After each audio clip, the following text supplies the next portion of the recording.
Hi friends, welcome to cbcharepalli బ్రాహ్మణవంటలు. ముందుగా సబ్స్క్రైబర్లకు అందరికీ కూడా హృదయపూర్వక ధన్యవాదాలండి. ఈ వీడియోలో మామిడికాయ పెసర ఊరగాయ అండి. ఆవకాయ, ఆవపిండి, మెంతిపిండి లేకుండా పెసరపిండితో చేస్తారండి. ఊరగాయ చాలా కమ్మగా ఉంటుందండి. వేడివేడి అన్నంలో నెయ్యి వేసుకుని తింటే కమ్మగా రుచి భలే అద్భుతంగా ఉంటుందండి. ఖచ్చితంగా మీరు కూడా చేసుకొని తిని ఆరోగ్యంగా ఆనందంగా ఉండండి. ఈ వీడియో మీకు నచ్చినట్లయితే లైక్ చేయండి, షేర్ చేయండి, సబ్స్క్రైబ్ చేయండి, పక్కన ఉన్న గంట సింబల్ ప్రెస్ చేయండి. అప్పుడే మేము చేసే వీడియోలన్నీ మీకు నోటిఫికేషన్ వస్తాయండి. ధన్యవాదాలండి. Thank you very much. అయితే ఇది నిల్వ ఉండదు. అప్పటికప్పుడు అది చేసుకొని ఉన్న రోజులు వాడుకొని తినడమేనండి. నిల్వ ఉండేదానికి ఉపయోగం లేదు. కావాలంటే ఫ్రిడ్జ్లో పెట్టుకుంటే కొద్ది రోజులు ఉంటుంది, అంతే. ధన్యవాదాలండి. Thank you very much. పప్పు ఆవకాయ అండి, పెసరపప్పు వేసి చేసేది పెసర ఆవకాయ. దానికి కావాల్సిన పదార్థాలు: మామిడికాయ, ఉప్పు, ఆయిల్, పెసరపప్పు, ఇంగువ, ఆవాలు, కారం, పసుపు అండి. ఇది ఈ కాయలే కాకుండా పుల్లకాయలు దొరికితే పుల్లకాయలు వేసుకోండి, లేదు బెంగళూరు కాయలు అంటే బెంగళూరు కాయలు వేసుకోండి. ఇవి గద్దేమాకాయ అండి. ఇది పుల్లగా ఉంటుంది. నాటు మామిడికాయలు, అది అంటుమాడికాయలు అంటారు కదా, అంటుమాడికాయలు బెంగళూరు కాయలు అంటారు. ఒక్కొక్క చాట ఒక్కొక్క విధంగా పిలుస్తారు, కానీ ఇవి నిలువ ఏమి ఉండదండి. ఇది కూడా పచ్చడి మాదిరి అంతే. అప్పటికప్పుడు వేసుకోండి, రోజు కలుపుకోవచ్చు, లేదంటే ఫ్రిడ్జ్ లో పెట్టుకుంటే ఉంటుంది. బయట పెడితే మట్టుకు ఉండదు. ఒక నెల అయినా 2 నెలలు అయినా ఉంటుంది. అప్పటికప్పుడు ఎవరన్నా వచ్చినప్పుడు వేయడానికైనా రుచి బాగుంటుంది. మెంతి పొడి, ఆవు పిండి లేదు. మనం కొలత చేసుకుందాం. ఒక గ్లాసు గిన్నె తీసుకొని కొలత వేసుకుందాము. దాన్ని బట్టి నీకు ఏదైనా పెసరపప్పు ఎంత వేసుకోవాలా ఏమైనా వేసుకోవాలని.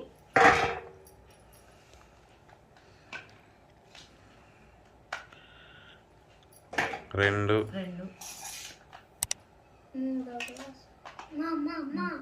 మూడు. నేను ఫస్ట్ తలగొట్టేసినా కదా, 4 అయినాయండి నాకు. 4 దాంట్లకు 4 గ్లాసులు, ఒక గ్లాసు నిండా పెసరపప్పు. ఓకే. 4 గ్లాసులకు 1 గ్లాసు పెసరపప్పు. ఓకే. దీన్ని ఫ్రై చేసుకుందాం. ప్యాన్ పెట్టినానండి, స్టవ్ వెలిగిస్తున్నా. ఇవి పెసరపప్పు అండి, వేయించుకుందాం. దోరగా వేయించుకోవాలి. 1 కప్పు అండి, సిమ్లో పెట్టుకొని వేయించుకుందాం. ఇదిగోండి, లైట్గా వేగింది, మరీ ఎక్కువ వేగకూడదండి. ఇది తీసేస్తున్నా, స్టవ్ ఆఫ్ చేస్తున్నా. ఇవి చల్లారాలండి. చల్లారినాక మిక్సీలో వేసుకోవాలి. ఫ్యాన్ కింద పెడితే పండి చల్లగా అయిపోయింది, మిక్సీకి వేసుకుంటున్నా. ఇవి 4 గ్లాసులు అండి. ఇది మామిడికాయ అప్పులు. ఇది మిక్సీ పట్టుకొని వచ్చిన పెసరపప్పు.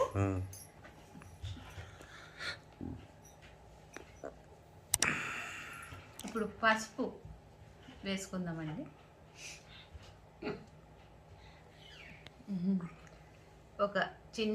ఒక స్పూన్ అనుకోండి, పెద్దది. ఇది ఊరికి ప్లాస్టిక్ది.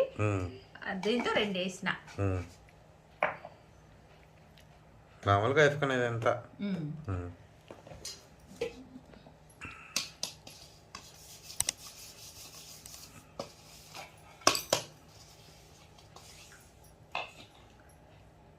ఇది పెసరపిండి అండి, పొడి చేసుకునేది. మీరు ఇప్పుడు 1 గ్లాస్ కాకుండా 1.5 గ్లాస్ అయినా వేసుకోవచ్చు. ఎక్కువ అయిందండి, ఇంకా రుచి వస్తుంది బాగా. మనం పెసలు 1 గ్లాస్ తీసుకున్నాం కాబట్టి నీకు పెసలు పిండి కొడితే ఒక రకము ఎక్కువ వస్తుంది. అది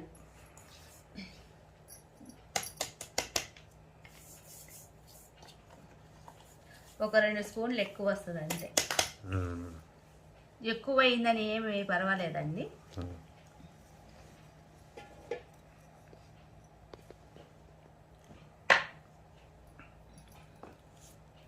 ఇప్పుడు కారము,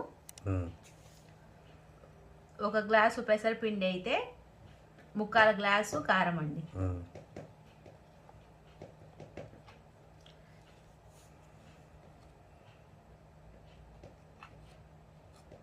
ముక్కాలు గ్లాస్.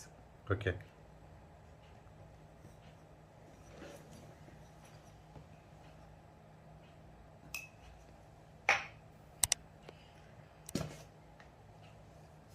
ఉప్పు అండి. ఎంత? ఇది అర గ్లాస్ వేసుకోండి. Half glass. మళ్ళా మీకు 3 రోజుల తర్వాత చూసుకొని ఉప్పు కారం సరిపోకపోతే కొంచెం వేసుకోవచ్చు. ముందుగానే వేసుకుంటే అది మళ్ళీ వేస్ట్ అయిపోతుంది కదా, ఎక్కువైపోతుంది. అందుకు అర గ్లాస్.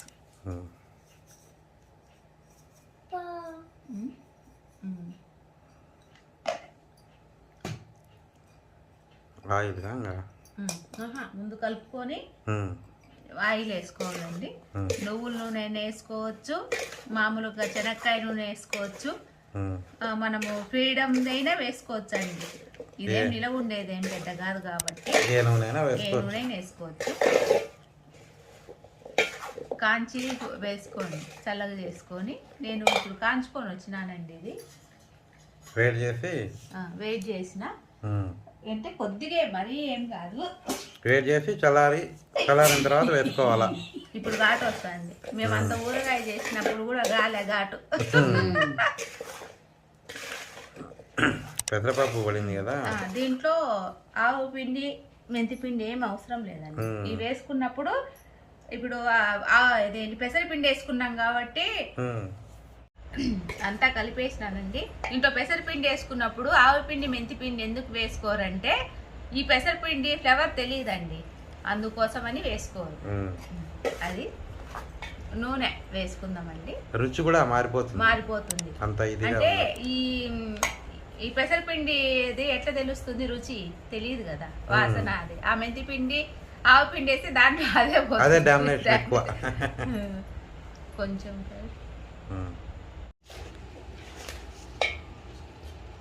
నూనె చల్లారిందండి, వేసుకుంటున్నా.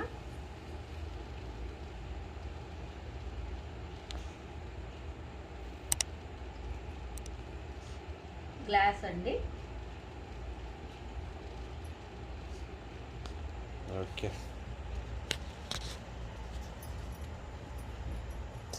ఇది నూనె వేస్తేనండి ఒక్కరోజు పట్టుకుండేది. పెసరపిండి పొడి పొడిగా ఉంటుంది కదా, అందుకు ఇట్లా కనుకొస్తుంది. ఇదంతా బాగా కలుపుకోవాలి. మళ్ళా కావాలంటే వేసుకోవచ్చు. 3 రోజుల తర్వాత ఇది కూడా ఇది 3 రోజుల తర్వాత.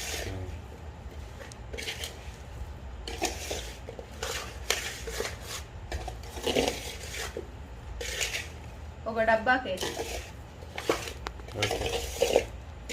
నేను ప్యాన్ పెట్టానండి, స్టవ్ ఆన్ చేసిన. మనము పెసరపప్పు ఆవకాయకి తిరమాత వేసుకుందామండి.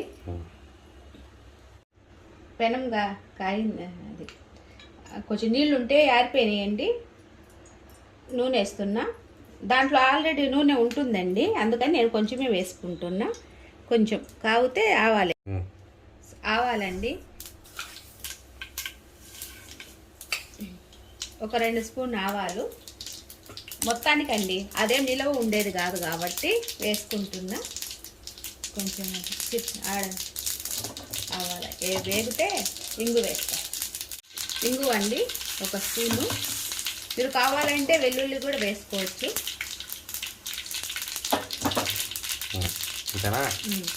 స్టవ్ ఆఫ్ చేసుకున్నానండి. ఇది పెసరపప్పు ఊరగాయ అండి. 3 రోజులు అయిపోయింది. మనం కలిపినప్పుడు ఏం లేదు కదా నూనె, ఇప్పుడు తేలింది.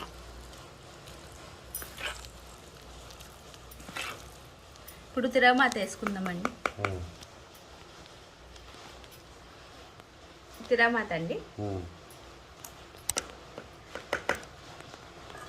అందుకే ఈ తిరమాతలో కొద్దిగా నూనె వేసిన, ఎక్కువ ఉంటే బాగుండదు కదా అని. ఇది అప్పటికప్పుడు చేసుకుండేదండి, నిలవ ఉండదు. వాడేసుకోవాలి, నిలవ ఉండదు. దీంట్లో మీరు కావాలంటే వెల్లుల్లి వేసుకోవచ్చు. కొంతమంది దీంట్లోకి వేసుకుంటారు, వేసుకోరండి తిరామాత, కానీ మేము మా పక్క మటుకు మేము వేసుకుంటాము. అది చాలా మంది అడిగినారు ఆవకాయలో కూడా మీరు మెంతులు వేయించుకున్నారు, ఆవాలు వేయించుకున్నారు అని అంటే ఇటు పక్క అట్లే చేస్తాము. ఎవరు పద్ధతి వాళ్ళది చేసుకోవచ్చు. నేను చేసే దాంట్లో మా అత్తయ్య చేసే దాంట్లో కూడా డిఫరెన్స్ ఉంది. మా అత్తయ్య ఆవాలు వేయించదు, మేము మా పక్క ఆవాలు వేయించుకుంటాం. మెంతులు మట్టుకు ఖచ్చితంగా వేయించుకుంటారు, ఒక్కొక్క పక్క పద్ధతి అంతేలేండి. పెసరపప్పు ఆవకాయ రెడీ అయిపోయిందండి. మీరు కూడా చేసుకొని తిని ఎలాగుందో మాకు తెలియజేయండి. ఈ వీడియో కనుక మీకు నచ్చినట్లయితే like, share, comment and subscribe to cbcharepalli బ్రాహ్మణవంతాలు.